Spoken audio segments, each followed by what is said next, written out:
Halo teman-teman, dalam video ini kita akan membahas tentang prinsip persepsi dalam pembelajaran.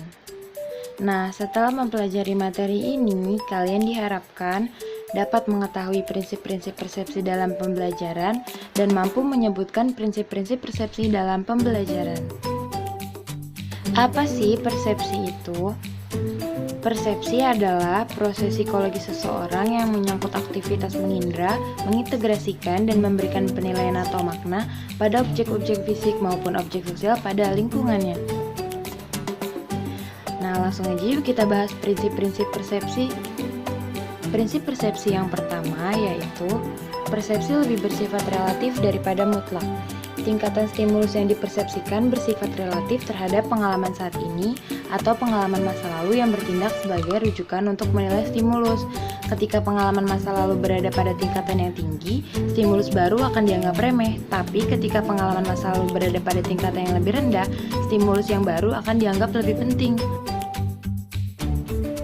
Nah, silakan kalian lihat gambar-gambar ini ya. Persepsi orang terhadap gambar ini akan berbeda-beda.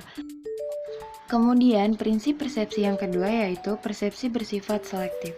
Persepsi selektif sebagian besar dinamik, tergantung dari apa yang dipelajari dalam suatu situasi, apa yang kita inginkan, atau apa yang kita rasakan dan bagaimana kecenderungan persepsi kita. Lalu, persepsi selektif sebagian bersifat fisik. Saluran input mempunyai kapasitas terbatas dan kapasitas memproses informasi juga terbatas. Stimulus yang datang dari lingkungan ada banyak, tapi seseorang hanya bisa menerima dalam batas tertentu pada satu waktu. Bisa dilihat dalam gambar-gambar berikut ya.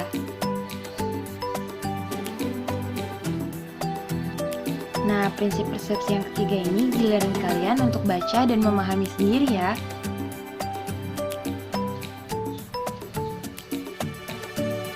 Ini adalah contoh-contoh dari prinsip persepsi yang ketiga. Kemudian, prinsip persepsi yang keempat yaitu persepsi dipengaruhi oleh kesiapan. Gunakan kesiapan untuk mengumpulkan atau mengontrol persepsi.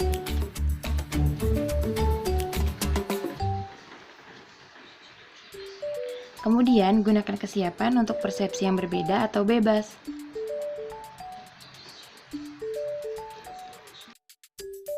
Dan prinsip persepsi yang terakhir adalah persepsi setiap orang sangat berbeda satu sama lain dalam keadaan yang sama. Perbedaan ini terjadi karena adanya perbedaan individu, misalnya faktor kepribadian, sikap, dan motivasi. Ini merupakan contoh gambar dari prinsip persepsi yang kelima. Setiap orang akan mengartikan gambar tersebut dengan berbeda-beda. Nah, sekian dulu ya video kali ini. Terima kasih telah menyaksikan dan semoga bermanfaat.